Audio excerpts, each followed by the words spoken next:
Assalamualaikum warahmatullahi wabarakatuh. Pada kali ini kita akan kuliah terkait mata kuliah kendaraan listrik untuk pertemuan pertama ya. Bagi yang mengambil untuk kelas malam terutama karena terkendala jarak dan mungkin juga waktu karena sambil bekerja ya. Jadi saya buatkan video penjelasan mata kuliah kendaraan listrik untuk pertemuan pertama. Jadi kita akan membahas kontrak kuliah terlebih dahulu untuk pertemuan pertama ini, kemudian pengantar tentang mata kuliah kendaraan listrik ini. Kemudian nanti juga akan saya berikan materi terkait dengan kontribusi elektrifikasi kendaraan terhadap penanganan krisis energi dan lingkungan. Baik, kita mulai untuk menyingkat waktu.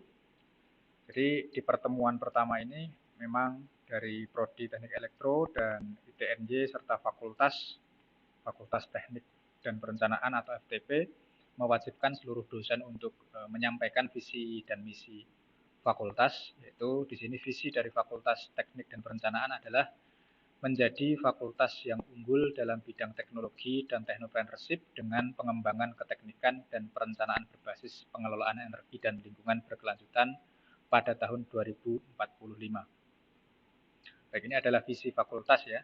Kemudian untuk menggapai visi ini maka fakultas juga memiliki misi, yaitu yang pertama adalah menyelenggarakan pendidikan untuk mencapai kompetensi lulusan, melaksanakan penelitian berbasis pengelolaan energi dan lingkungan berkelanjutan, melaksanakan pengabdian kepada masyarakat untuk mengimplementasikan hasil terapan riset.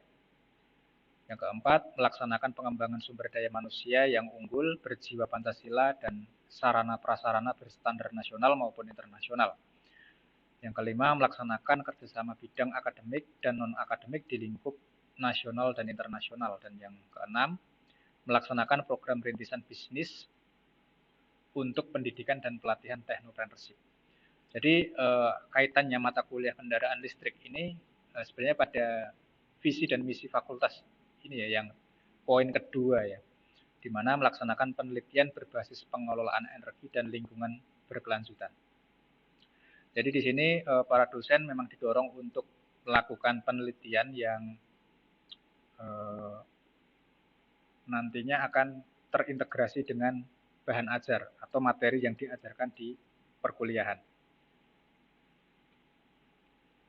Di sini untuk kendaraan listrik ya, kendaraan mata kuliah kendaraan listrik ini mempunyai tujuan yang sama dengan visi dan misi fakultas tentang pengelolaan energi dan lingkungan berkelanjutan. Apa hubungannya kendaraan listrik dengan pengelolaan energi dan lingkungan? Nanti akan sedikit kita bahas di materi perkuliahan pada pertemuan pertama ini. Tapi sebelumnya saya akan menyampaikan terlebih dahulu terkait kontrak kuliah ya. Nah, ini juga ada visi Prodi Teknik Elektro ya. Nanti bisa dibaca sendiri melalui materi yang nantinya ini juga akan saya share.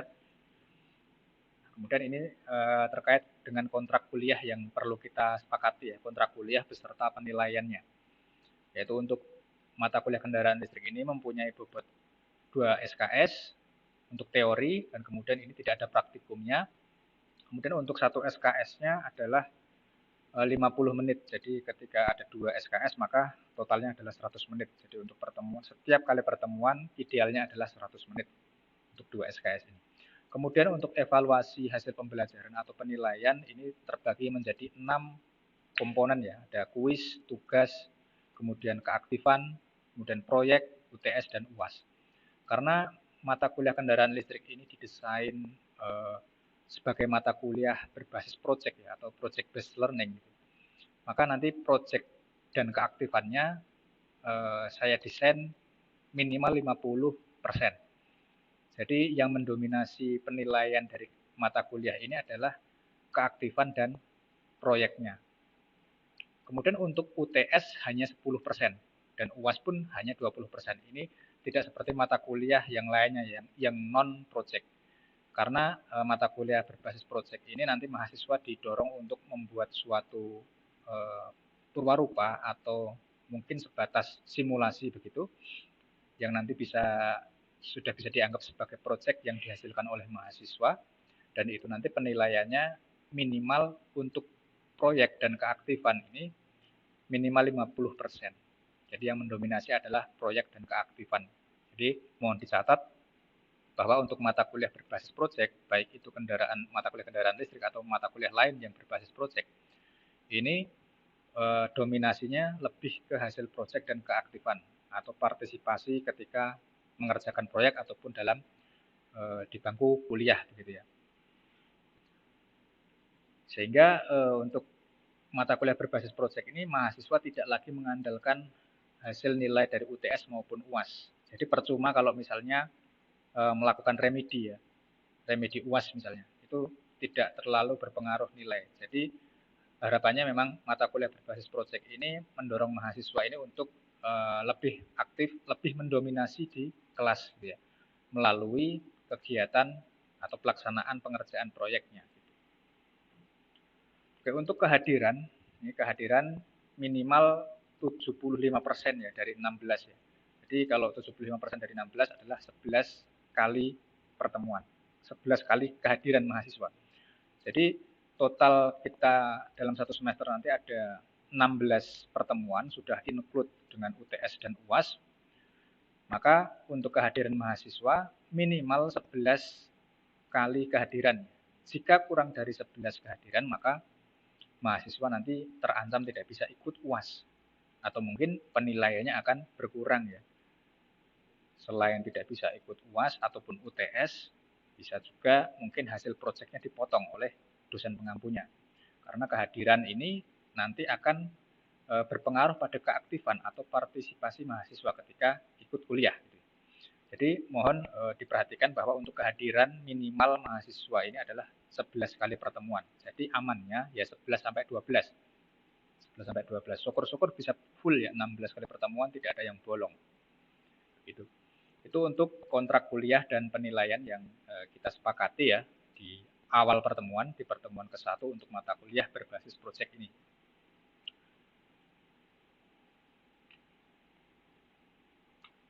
Oke, selanjutnya ini kemampuan akhir ya, kemampuan akhir dari pertemuan 1 ya. Pertemuan 1 ini masih terkait tentang mengidentifikasi, menjelaskan dan mengidentifikasi peran elektrifikasi kendaraan dalam penanganan krisis energi dan krisis lingkungan. Nah, ini sebenarnya termuat di dalam RPS ya, rencana pembelajaran semester. Yang mana di sini kodenya adalah subjek PMK 1. Nah, ini kita masuk ke materi terkait dengan materi mata kuliah kendaraan listrik pertemuan pertama. Nah, di sini ada 3 gambar ya, 3 gambar kendaraan listrik atau mobil listrik. Nah, di sini ada pertanyaan nih. Sebenarnya ini adalah pertanyaan kuis ya. Jika Anda mendengar istilah mobil listrik atau melihat gambar di bawah ini, apa yang terbesit di benak Anda?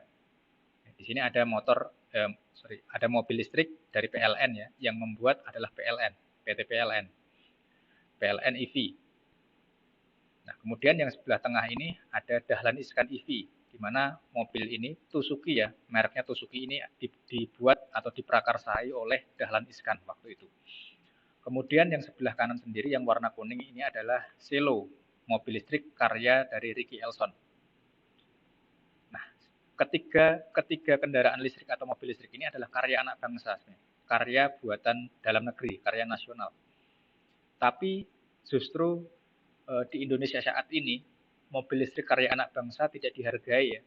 Ya mungkin ketika ada pertanyaan, jika Anda mendengar istilah mobil listrik atau melihat gambar di bawah ini, ya mungkin pertama kali yang terbesit di pikiran Anda adalah mobil listrik di Indonesia karya anak bangsa tidak dihargai dan tidak dipakai dan tidak dikomersilkan. Justru yang dikomersilkan adalah produk-produk dari luar negeri, dari Cina, dari Korea, dari Barat ya.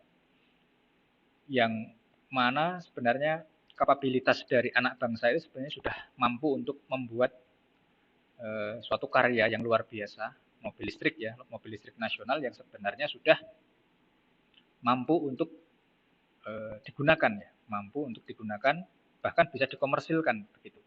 Namun lagi-lagi terbentur dengan yang namanya regulasi pemerintah ya, regulasi pemerintah yang terkadang agak aneh gitu ya.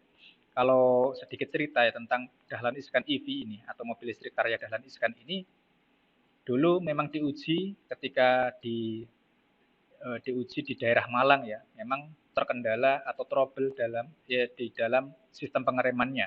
Karena sistem pengeremannya menggunakan elektronik.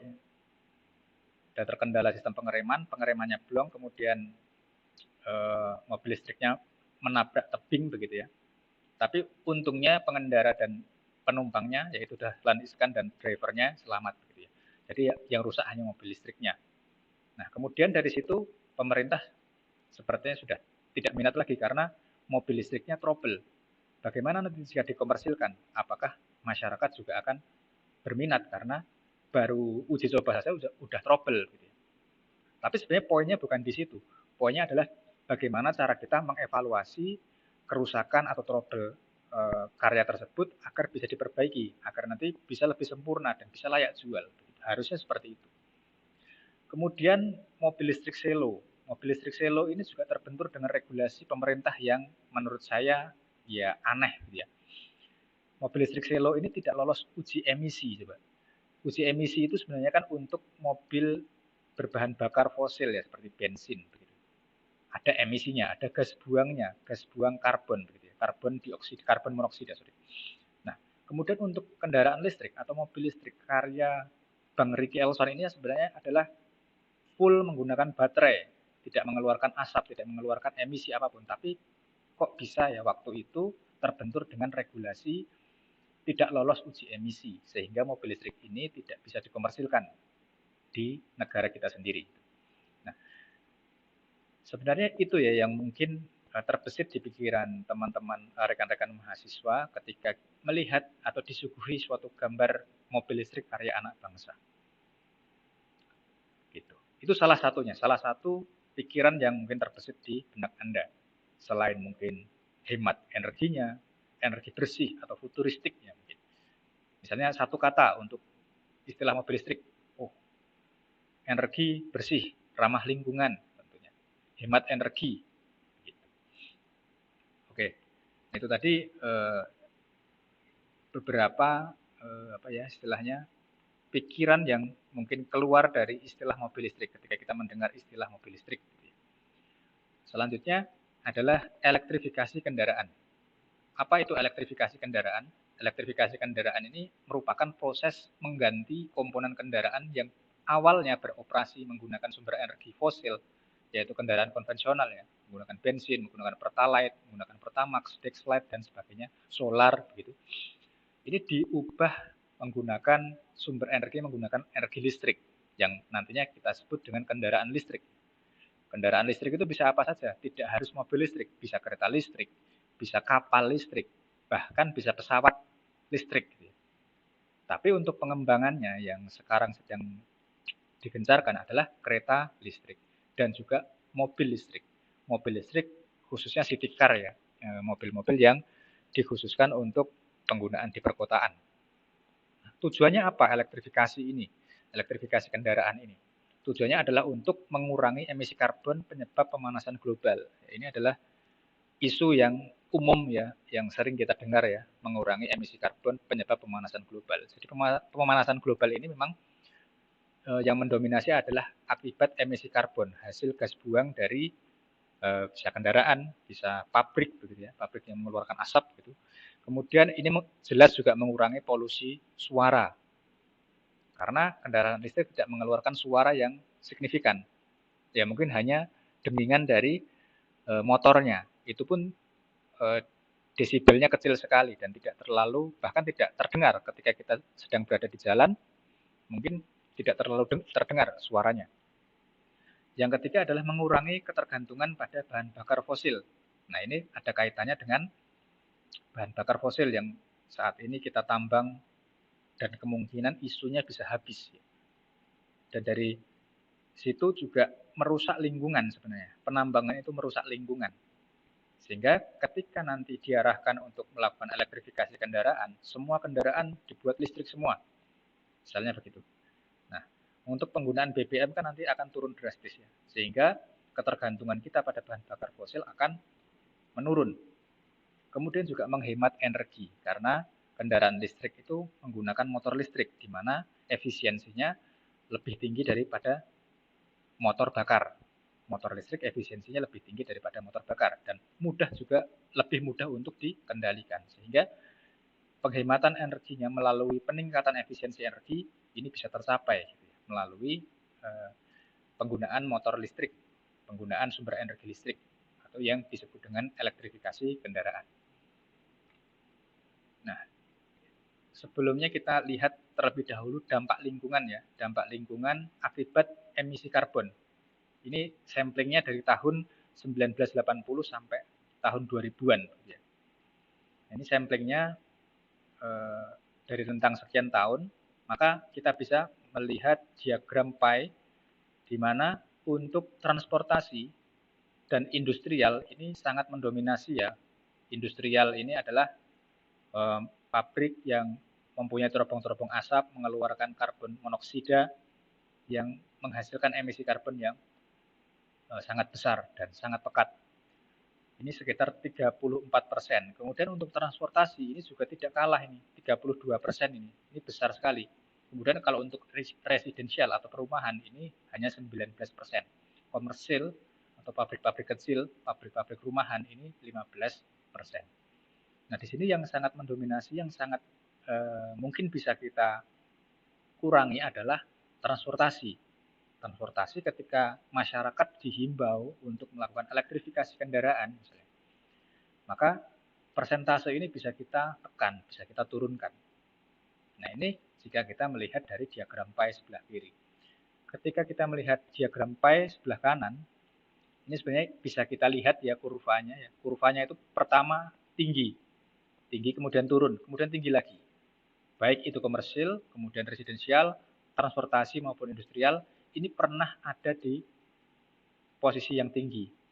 Nah, kira-kira di tahun 1980-an ini terjadi apa? Nah, di tahun 1980-an ke belakang ini adalah era revolusi industri yang pertama ya, yaitu penggunaan mesin uap. Nah, mungkin ini disebabkan oleh penggunaan mesin uap ya. Ini masih 1980 ke belakang ini semua baik itu industri, transportasi, residen maupun komersial masih mengandalkan mesin uap sehingga emisinya sangat tinggi. Nah, kemudian revolusi industri yang selanjutnya itu mulai digunakannya listrik gitu ya. Tapi belum sepenuhnya listrik. Sudah mengenal listrik tapi belum sepenuhnya menggunakan listrik. Ya. Pemanas yang awalnya mengandalkan batu bara sepenuhnya, sekarang boiler pun juga sudah ada listrik ya, menggunakan listrik pemanasnya. Sehingga di sini ada penurunan. Ini karena revolusi industri yang kedua ini ya. Mulai ditinggalkannya mesin-mesin uap dan mungkin beralih ke ya meskipun penggunaan mesin masih menggunakan mesin bakar ya seperti bensin, diesel dan sebagainya, tapi emisi dari penggunaan batu bara, mesin uap itu dibandingkan dengan emisi yang dihasilkan oleh mesin diesel ataupun mesin bensin ini, mesin bensin jauh lebih kecil ya, sehingga ada penurunan di sini. Dan mungkin juga disusul oleh revolusi industri selanjutnya yaitu penggunaan energi listrik, ya, mesin-mesin listrik.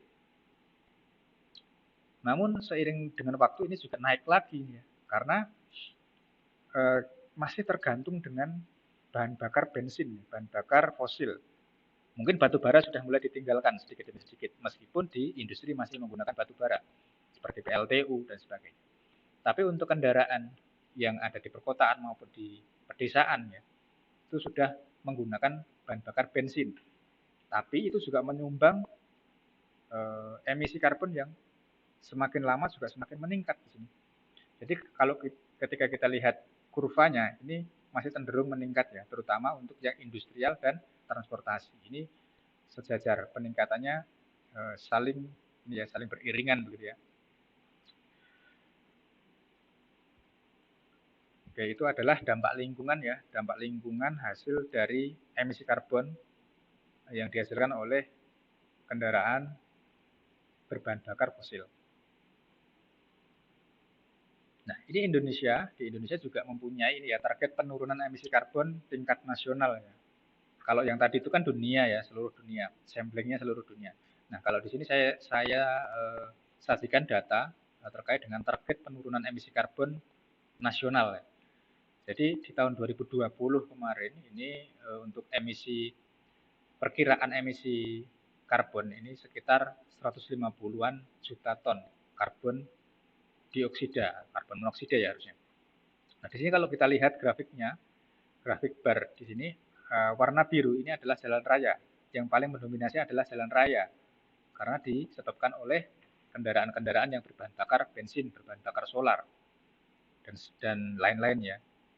Nah, di sini untuk kereta api di sini juga sedikit yang oranye, tipis sekali. Kemudian udara ini juga banyak meskipun tidak sebanyak di jalan raya ya, kendaraan darat ya. Kemudian air ya, seperti kapal laut ini juga kecil sekali. Yang mendominasi adalah kendaraan darat ya, seperti mobil, truk, bus dan sebagainya yang digunakan di jalan raya. Nah, target penurunannya ini dimulai dari sekarang sebenarnya. Dari tahun 2023 kemarin Kementerian ESDM sebenarnya sudah membuat permen gitu. Membuat permen, kemudian membuat suatu terobosan yaitu konversi kendaraan listrik ya. Yang awalnya kendaraan listrik itu berbahan bakar fosil, berbahan bakar bensin, diganti menggunakan motor listrik yang nanti sumber energinya menggunakan baterai begitu. Dan ini ditargetkan tahun 2060 ini hanya sekitar 50 juta ton emisi karbon ya. Nah, ini perkiraannya. Kalau memang nanti penurunan emisi karbon ini bisa tercapai kalau penetrasi dari kendaraan listrik untuk transportasi ini digalakkan ya, direalisasikan. Elektrifikasi kendaraan direalisasikan ya. Nah, ini di sini penetrasi kendaraan listrik dalam transportasi terutama dengan mempercepat penetrasi penjualan sebesar 100% untuk sepeda motor listrik pada tahun 2035 dan mobil listrik pada tahun 2040. Nah, ini syaratnya ini biar perkiraan atau target ini bisa tercapai, maka penetrasinya harus sebesar ini, 100% untuk penjualan motor listrik dan mobil listrik di tahun 2035 dan 2040. Nah, kita lihat saja nanti di tahun 2035 apakah semua orang menggunakan motor listrik, sepeda motor listrik. Apakah semua orang bersedia atau berminat untuk mengganti sepeda motor bakarnya dengan sepeda motor listrik. Begitu juga dengan mobil yang awalnya berbahan bakar bensin ataupun solar, apakah masyarakat nanti akan berminat untuk beralih ke mobil listrik. Kita lihat saja di tahun 2035 dan tahun 2040. Jika memang benar demikian, maka kemungkinan besar target dari penurunan emisi karbon ini bisa turun di tahun 2060 hingga sekitar hanya 50 juta ton karbon. Ini sangat luar biasa apabila masyarakat di Indonesia bisa berkontribusi untuk ikut menurunkan emisi karbon ini dengan cara elektrifikasi kendaraan. Nah, di sini kebijakan dan dukungan elektrifikasi kendaraan nasional juga sudah didukung oleh pemerintah ya. Di sini ada Perpres nomor 55 terkait tentang percepatan program kendaraan listrik berbasis baterai, menggunakan baterai, tidak menggunakan sel surya ya, tapi menggunakan baterai yang dicas. Yang ini nanti bisa beroperasi di jalan raya. Kemudian ada Inpres nomor 7, ini penggunaan KBLBB. KBLBB sebagai kendaraan dinas. Nah, kemarin sudah dipakai ya di tahun 2022 ini beberapa dinas gitu ya, pegawai dinas memang sudah difasilitasi dengan motor listrik gitu ya, sepeda motor listrik terutama atau kendaraan berbasis listrik. Kemudian yang ketiga ada Peraturan Menteri Perhubungan nomor 39 tahun 2023, ini tentang konversi sepeda motor dengan penggerak motor bakar menjadi sepeda motor listrik berbasis baterai. Ini kemarin di tahun 2023 akhir saya pernah mengikuti workshop dari Kementerian ESDM ya. Ini terkait dengan alur proses konversi kendaraan listrik ya. Ada sepeda motor listrik, ada mobil listrik, bahkan ada bus, bahkan ada truk listrik juga bisa dikonversi. Tapi yang paling banyak adalah sepeda motor listrik. Nah, ini peraturan Menteri Perhubungan ya, peraturan Menteri Perhubungan juga mendukung elektrifikasi kendaraan listrik, elektrifikasi kendaraan nasional. Ya. Jadi tidak hanya Kementerian ESDM-nya saja, tapi juga Kementerian Perhubungan terkait dengan ini ya, seperti surat dan administrasinya, seperti konversi dari sepeda motor bakar menjadi sepeda motor listrik ini juga sudah legal ya. Ada STNK-nya, ada BPKB-nya, ada SUT dan SRUT-nya dan sebagainya. Ada surat izin untuk tes ya. Surat uji SUT itu nanti akan saya jelaskan di slide setelah ini ya. Jadi ada surat-surat yang memang diterbitkan oleh Kementerian Perhubungan terkait dengan legalisasi dari konversi sepeda motor listrik ataupun mobil listrik. Kemudian yang keempat adalah peraturan Kementerian ESDM tahun 2023 juga. Ini tentang penyediaan infrastruktur pengisian ya, pengisian listrik untuk kendaraan bermotor listrik berbasis baterai terutama. Ada SPKLU. SPKLU ini adalah stasiun pengisian kendaraan listrik umum, dan SPBKLU, stasiun pertukaran baterai kendaraan listrik umum. Jadi ada pengecasan dan pertukaran baterai. Jadi ada dua jenis ya, ada dua jenis. Untuk pengisian baterai bisa dicas, bisa juga ditukar. Ya. Bisa di swap gitu ya. Kalau istilahnya swap, baterai swap ya. Baterai swap seperti yang sering kita lihat ojol ya, ojek online yang menggunakan sepeda motor listrik biasanya menggunakan baterai swap. Kemudian yang kelima ini adalah Permen ESDM nomor 3 tahun 2023 tentang pedoman umum bantuan pemerintah dalam program konversi. Jadi pemerintah ini tidak hanya membuat undang-undang dan peraturan saja, tapi juga memberikan bantuan, subsidi begitu ya. Subsidi kurang lebih sekitar 7 juta ya, 7 juta. Nah, sedangkan untuk konversinya biaya totalnya adalah nanti akan saya sebutkan nominalnya. Ada kisarannya nanti, tergantung dari jenis kendaraannya. Dan berdasarkan Permen ESDM nomor 3 ini, tahun 2023 ini, bahwa di sini ada pedoman umum terkait bantuan ya, terkait subsidi bagi siapapun, bagi masyarakat yang hendak ingin mengkonversi kendaraan listrik, kendaraan bakarnya menjadi kendaraan listrik. Nah, ini ada alur proses ya, alur proses konversi. Nah, pertama di sini sebelah kiri atas ini sepeda motor bakar ya, yang menggunakan BBM ya, sepeda motor bakar kita, sepeda motor konvensional yang kita miliki ya. Nah, kemudian kalau mau kita konversi, maka kita diarahkan untuk dikonversi melalui bengkel konversi tersertifikasi. Nah, ini bengkel ini tidak sembarang bengkel ya, tidak sembarang bengkel bisa melakukan konversi.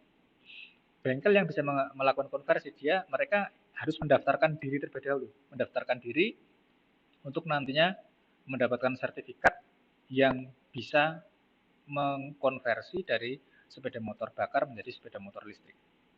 Nah, kemudian setelah sepeda motor ini yang awalnya berbahan bakar fosil, berbahan bakar bensin, dikonversi, diganti seluruhnya mesinnya menggunakan sistem elektrik ya, mesinnya dicopot semua, diganti dengan motor listrik, kemudian ditambahkan baterai dan controller. Setelah teknisnya selesai, maka nanti akan diajukan permohonan uji.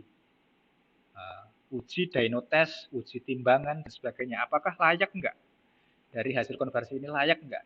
Berdasarkan dari Kementerian Perhubungan.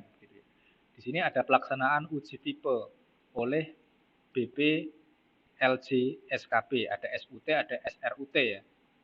Ada SUT, ada juga SRUT. Nah, kemudian ini nanti untuk menerbitkan STNK, TNKB, BPKB oleh Korlantas. Nah, nantinya untuk legalisasi dari kendaraan listrik ini, kendaraan yang sudah dikonversi dari kendaraan berbahan bakar fosil, berbahan bakar bensin menjadi kendaraan bukan berbahan bakar ya, tapi berenergi listrik, menggunakan energi listrik, terutama baterai. Nah, setelah ini selesai ya, setelah uji konversi dilakukan, kemudian dilanjutkan dengan uji, kemudian dilakukan dengan legalisasi, kemudian motor listrik bisa kita gunakan di jalanan dengan secara legal gitu ya. Nah, di sini juga ada rincian manfaat untuk pengguna ya. Jadi pemerintah memberikan bantuan sebesar 7 juta Sedangkan untuk biaya motor listrik konversi ini maksimum 15,7 hingga 17 juta. Anggap saja kita ambil yang maksimalnya 17 juta ya. Kita konversi biaya totalnya 17 juta.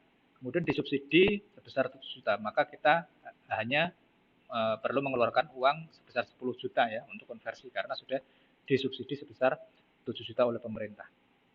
Nah, apa yang bisa kita dapatkan? Manfaat apa yang bisa kita dapatkan ketika kita mengkonversi kendaraan bakar kita dengan menjadi kendaraan listrik? Yaitu yang pertama adalah penghematan BBM dalam setahun ya, ini hitungan dalam setahun. Kalau setahun penghematannya bisa 355 liter. Penurunan emisi karbonnya bisa 0,64 ton per tahunnya. Nah, dari 355 liter ini kalau dirupiahkan kira-kira sekitar 3,02 juta ya dalam satu tahunnya. Ini penghematannya luar biasa ya ketika kita dibandingkan dengan bensin, penggunaan bensin atau pertalite gitu ya. Ketika kita alih atau konversikan ke menjadi kendaraan listrik, maka kita bisa saving sekitar 3 juta per tahunnya. Nah, kalau kita tadi maksimumnya perlu mengeluarkan uang 17 juta, maka payback-nya berdasarkan dari saving yang kita dapatkan ini tadi, maka payback pembelian motornya atau konversinya ini bisa sekitar 5,1 hingga 5,6 tahun. 5 tahun lah, 5 tahun sudah balik modal gitu ya.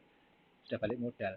Itu kalau belum disubsidi. Kalau sudah disubsidi, ada bantuan dari pemerintah ini tadi, hanya sekitar 3 tahun. 3 tahun sudah balik modal gitu ya. Meskipun kita perlu mengeluarkan 15 hingga 17 juta ini tadi. Ini sudah balik modal, sudah payback gitu ya. Dengan penghematan yang lumayan tinggi, lumayan besar ya, 3 juta per tahun. Nah, ini adalah alur proses konversi dari kendaraan berbahan bakar fosil, berbahan bakar minyak, ke kendaraan berbasis listrik atau kendaraan listrik. Dan juga saya tadi sudah menyebutkan manfaat untuk penggunanya. Oke, selanjutnya. Nah, ini ada status electric vehicle dan infrastruktur pendukungnya ya. Kita lihat di Jawa Tengah ya.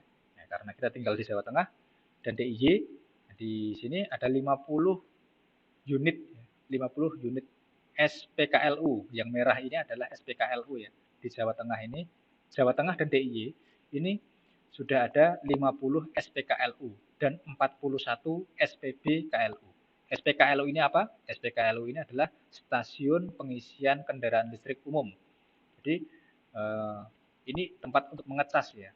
Jadi baterainya tidak dicopot-copot ya. Baterainya memang sudah ditanam di mobil listrik, di kendaraan listrik, tinggal ngecas saja. Nah, kemudian SPBKLU ini adalah stasiun pertukaran baterai kendaraan listrik umum atau baterai swap ya. Istilah kerennya adalah baterai swap. Jadi tidak hanya SPKLU tapi juga menyediakan SPBKLU. Ini tergantung dari jenis kendaraannya ya. Dia menggunakan sistem charging atau menggunakan baterai swap. Di Indonesia sudah tersebar ya, baik itu SPKLU maupun SPBKLU. Oke, selanjutnya, nah ini dilema ya, dilema elektrifikasi kendaraan. Kendaraan listrik perlu dicas ya, baik itu dicas maupun baterai swap. Itu kan di Indonesia masih berasal dari pembangkit listrik berbahan bakar fosil, batu bara dan minyak dan gas. Batu bara, minyak dan gas. Nah, apakah jangan-jangan elektrifikasi ini sia-sia? Bagaimana menurut pendapat Anda ya? Apakah elektrifikasi kendaraan ini jangan-jangan di Indonesia sia-sia karena pembangkit listriknya yang digunakan untuk ngecas, untuk baterai swap ini berasal dari pembangkit listrik bertenaga fosil, berbahan bakar fosil. Kan percuma ya, buat apa kita beralih ke kendaraan listrik? Katanya kendaraan listrik di perkotaan memang bisa tanpa polusi di perkotaan, tapi sebenarnya untuk ngecasnya kan juga butuh pembangkit ya, pembangkit dari PLN. PLN juga mempunyai banyak pembangkit ya. Meskipun nanti pembangkitnya itu sudah ada yang menggunakan EBT, tapi hanya sebesar 12,3% EBT-nya. Kemudian pembangkit listrik berbahan bakar minyak 4%, ya, 4,03%. Namun yang sangat mendominasi adalah penggunaan gas dan batu bara ini terutama. Pembangkit listrik di Indonesia ini masih menggunakan batu bara. Banyak yang menggunakan batu bara, PLTU ya. Nah, ini kan percuma ya. Kita menggunakan kendaraan listrik harapannya bisa meminimalisir emisi karbon.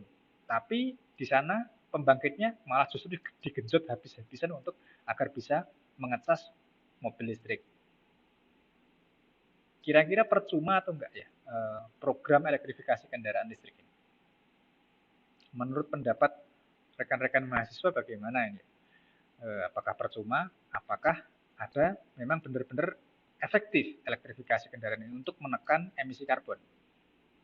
Gitu ya. Nah, ini sebenarnya adalah pertanyaan dilema yang saya buat ya. Ini adalah dilema elektrifikasi kendaraan listrik. Ini sering muncul ya, ini sering muncul pertanyaan dari masyarakat awam ya. Buat apa kita elektrifikasi kendaraan ya? Buat apa kita pindah ke kendaraan listrik? Tapi untuk ngecasnya juga pembangkitnya masih menggunakan bahan bakar fosil, kan percuma. Bahan bakar fosilnya juga mengeluarkan asap tuh, masih menimbulkan emisi karbon, kan percuma. Ya? Nah, itu adalah pertanyaan-pertanyaan masyarakat awam yang sering saya dengar ya ketika baik itu ketika workshop, ketika saya diskusi begitu, saya menjumpai pertanyaan-pertanyaan yang seperti itu. Dan pertanyaan itu tidak salah. Pertanyaannya tidak salah. Dan itu adalah praduga apakah jangan-jangan elektrifikasi kendaraan di Indonesia ataupun dunia sekalipun itu jangan-jangan percuma gitu ya. Nah, slide selanjutnya adalah jawabannya ya. Slide selanjutnya adalah jawabannya. Oke, kita lanjut ke slide selanjutnya untuk melihat jawabannya dari dilema ini. Oke. Nah, ini adalah jawaban dari pertanyaan dilematis di slide sebelumnya tadi. Elektrifikasi kendaraan tidak sia-sia. Inilah jawabannya. Jadi elektrifikasi kendaraan itu tidak sia-sia meskipun pembangkit listriknya yang digunakan untuk ngecas kendaraan listrik tadi itu berasal dari PLTU ataupun PLTD, berbahan bakar fosil, namun polusi ini bisa dilokalisir di satu tempat dan tidak tersebar di jalanan atau perkotaan. Nah, ini adalah nilai positifnya ya. Jadi meskipun PLTU ataupun PLTD ini masih mengeluarkan gas gas buang emisi karbon, tapi kan bisa dilokalisir di PLTU atau PLTD tersebut. Dan ketika masyarakat sudah menggunakan kendaraan listrik, maka di perkotaan sudah tidak ada emisi karbon lagi, sudah minim gitu ya, minimal minim lah, meskipun tidak ada tapi minim gitu. Dan nanti emisi karbonnya bisa dilokalisir di satu tempat, yaitu di PLTU-PLTU-nya saja gitu. Apalagi penanganan polusi di pembangkit listrik atau di PLTU maupun PLTD ini jauh lebih mudah ya, karena memang dikontrol oleh orang-orang yang bertanggung jawab daripada kita menangani polusi di jalanan. Akan lebih sulit lagi. Kalau kita menangani polusi di jalanan ini nggak mungkin bisa ya, nggak mungkin bisa ya. Masa orang suruh menutupi knalpotnya, nanti knalpotnya ditutupin sesuatu lah, plastik gitu, nanti dibuang ketika sudah di rumah dibuang gitu ya. Biar nanti nggak tersebar di jalanan, kan nggak bisa. Kecuali kita melakukan elektrifikasi kendaraan. Semua kendaraan berbahan bakar fosil diganti menggunakan kendaraan berbasis listrik. Nah, itu baru bisa nanti. Jadi emisi karbon tidak lagi tersebar di jalanan perkotaan ataupun pedesaan. Tapi nanti bisa kita arahkan yang mengeluarkan emisi karbon hanya di titik-titik pembangkit. Nah, itu. Jadi elektrifikasi kendaraan ini tidak sia-sia karena ini tadi jawabannya jelas ya, penjelasannya jelas. Emisi karbon bisa dilokalisir. Oke, selanjutnya. Nah, ini adalah ya diskusi ya, sebenarnya ini adalah diskusi kelompok ya. Beberapa mahasiswa nanti berkelompok untuk mendiskusikan ini. Kira-kira yang paling hemat atau yang paling efektif dan efisien mana antara sepeda motor berbahan bakar pertalite dan sepeda motor berbahan listrik, bertenaga listrik. Nah, sebenarnya kita bisa analisis dari spesifikasi yang ada di tabel di bawahnya ini ya. Di sini harga sepeda motor berbahan bakar bensin atau Pertalite ini pada kisaran kurang lebih 18 jutaan per unit. Nah, sedangkan untuk kendaraan listrik ini hampir 2 kali lipatnya, yaitu 28,9 juta per unitnya. Mahal. Untuk investasi awalnya memang mahal kendaraan listrik, sepeda motor listrik. Oke, kita lihat spesifikasi yang kedua. Jarak tempuh per liternya kurang lebih 60 km. 1 liter Pertalite bisa menempuh kurang lebih kasarannya saja 60 km. Begitu juga dengan sepeda motor listrik. Ini didesain agar bersaing dengan kendaraan berbahan bakar Pertalite atau bensin. Per full baterainya, ketika baterainya di charging full, maka juga kurang lebih mempunyai jarak tempuh sekitar 60 km.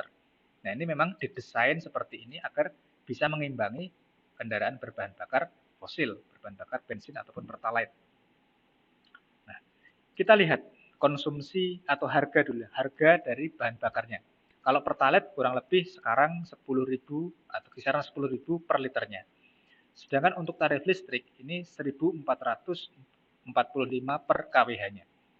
Nah, ini 1.000 ya, ini memang beda ya, beda satuan ya. Tidak bisa kita bandingkan secara langsung ya. Ini 10.000 per liter, tapi kalau ini 1.000 per kWh-nya. Nah, ini masih sulit untuk membayangkan mana yang paling efektif. Kita lihat spesifikasi yang selanjutnya. Kapasitas baterai 1,5 kWh.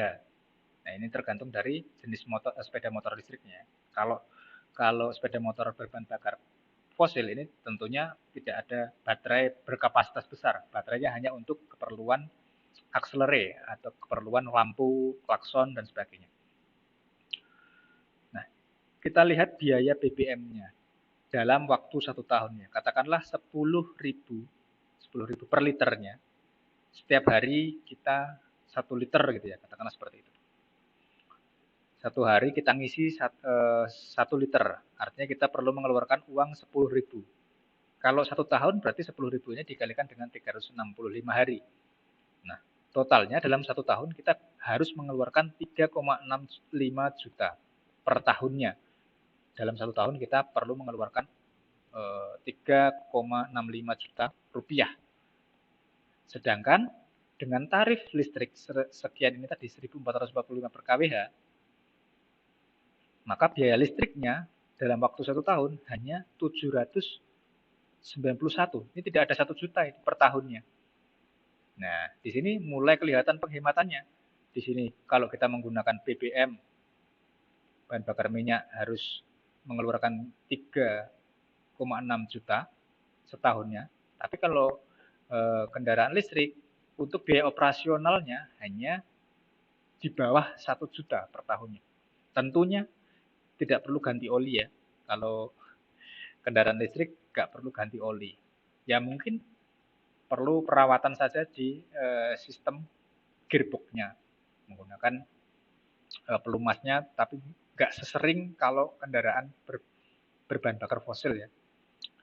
Kalau ganti olinya berbahan bakar fosil ini bisa 2,5 juta per tahun kisarannya, kurang lebihnya. Tapi kalau untuk kendaraan sepeda motor listrik ini 0 rupiah, tidak perlu ganti oli. Nah, ini juga kebalikannya juga. Kalau kendaraan berbahan bakar minyak, ini nggak perlu ganti baterai. Sedangkan kalau baterainya, kalau untuk kendaraan berbasis listrik atau kendaraan listrik, sepeda motor listrik ini perlu mengganti baterai. Kurang lebih 5 tahun sekali, baterai sudah mulai ngedrop ya, performanya sudah tidak bagus lagi. Artinya perlu mengganti per 5 tahun, mengganti baterai per 5 tahun dengan kisaran sekitar 6,8 juta per 5 tahunnya. Nah, tentunya kalau untuk polusi udara dan suara, kalau sepeda motor listrik, sepeda motor berbahan bakar minyak pasti menghasilkan polusi suara dan udara. Tapi kalau sepeda motor listrik tidak. Nah, kira-kira dari kedua spesifikasi ini, kira-kira mana yang paling efektif dan paling efisien? Apakah benar kendaraan listrik ini bisa lebih efektif dan lebih efisien dan bisa menghemat energi sangat tinggi dibandingkan dengan kendaraan atau sepeda motor berbahan bakar minyak? Tentunya iya, karena bisa kita lihat dari biaya operasionalnya yang terpaut sangat jauh ya. Meskipun biaya investasinya ini setengahnya lebih mahal daripada kendaraan berbahan bakar minyak. Tapi untuk biaya operasionalnya ini lumayan jauh perbedaannya. Artinya sangat-sangat hemat ketika kita menggunakan kendaraan berbasis listrik di bawah 1 juta per tahunnya untuk operasionalnya. Sedangkan untuk kendaraan berbahan bakar minyak ini perlu mengeluarkan 3,65 juta rupiah per tahunnya, belum biaya ganti olinya. Jadi kalau kita bicara soal hemat energinya, pastinya lebih hemat yang kendaraan listrik, meskipun biaya investasinya lebih mahal 2 kali lipat ya daripada kendaraan berbahan bakar minyak. Belum juga ganti baterainya. Meskipun demikian, meskipun biaya investasi awalnya ini lebih mahal 2 kali lipat dari kendaraan berbahan bakar minyak, kemudian juga ada kemungkinan kita harus mengganti baterai per 5 tahun sekali. Tapi sini ya, kita identifikasi masalahnya ya. Pertama kita identifikasi masalahnya. Meski sepeda motor listrik mempunyai biaya awal 56%, nah ini separuhnya lebih, 56% lebih besar daripada sepeda motor berbahan bakar minyak. Namun, jika dilihat dari biaya operasionalnya, sepeda motor listrik lebih hemat 78%. Bayangkan, 78% itu sangat luar biasa penghematannya ya. Makanya bisa payback sekitar 5 tahun saja. Nah, bahkan jika sepeda motor listrik perlu mengganti baterainya per 5 tahun tadi, masih hemat 41%. Nah, ini masih ada penghematan. Meskipun kita hitung pahit-pahitnya, kita menghitung pahit-pahitnya bahwa sepeda motor listrik kita baterainya rusak dan harus mengganti baterai. Harus mengganti baterai dengan biaya tadi. Berapa tadi penggantian baterai? 6,8 juta per 5 tahun. Maka kita masih bisa menghemat kok sekitar 41%. Luar biasa penghematannya. Nah, jadi bisa kelihatan ya dari sini bahwa elektrifikasi kendaraan, baik itu skala nasional maupun internasional ini sebenarnya sangat luar biasa dalam kita menekan emisi karbon, dalam kita menekan polusi udara dan suara. Ini terkait dengan lingkungan ya, terkait dengan lingkungan. Kemudian dalam meningkatkan efisiensi dan penghematan energi. Nah, ini ada dua ya, ada dua manfaat ketika kita melakukan elektrifikasi kendaraan. Yang pertama, kita menjadi peduli terhadap lingkungan. Karena lingkungan tidak lagi berpolusi ketika kita beralih ke kendaraan listrik. Kemudian energi, selain lingkungan juga energi. Energi pun bisa dihemat. Energi bisa dihemat sampai 41%, 41% hingga 78% energinya ketika kita melakukan elektrifikasi kendaraan. Jadi kesimpulannya bahwa elektrifikasi kendaraan ini mempunyai kontribusi yang signifikan dalam penanganan krisis energi maupun krisis lingkungan ya. Kemudian produsen kendaraan listrik mungkin adalah ujung tombak terrealisasinya elektrifikasi kendaraan. Namun konsumen adalah penentunya. Jadi meskipun produsen ini gencar-gencar membuat kendaraan listrik, membuat mobil listrik, sepeda motor listrik, kereta listrik dan seterusnya, tapi kalau konsumennya nggak beli kan percuma. Jadi maka kita dihimbau sebagai masyarakat, kitalah sebenarnya penentu dari kesuksesan elektrifikasi kendaraan ini. Meskipun pemerintah sudah memberikan dukungan, baik dukungan berupa peraturan, kebijakan, legalisasi, bahkan subsidi, kemudian produsen di dunia juga sudah gencar-gencarnya mengembangkan dan memproduksi kendaraan listrik. Tapi kalau kita nggak beli kan percuma ya. Berarti kan penentunya di kita, di masyarakat, di konsumen. Konsumenlah yang menentukan kesuksesan dari elektrifikasi kendaraan ini. Oke, mungkin itu saja materi untuk pertemuan pertama untuk mata kuliah kendaraan listrik ini. Kita bisa lanjut di pertemuan selanjutnya, pertemuan kedua. Oke, sekian dari saya. Kurang dan lebihnya mohon maaf. Assalamualaikum warahmatullahi wabarakatuh.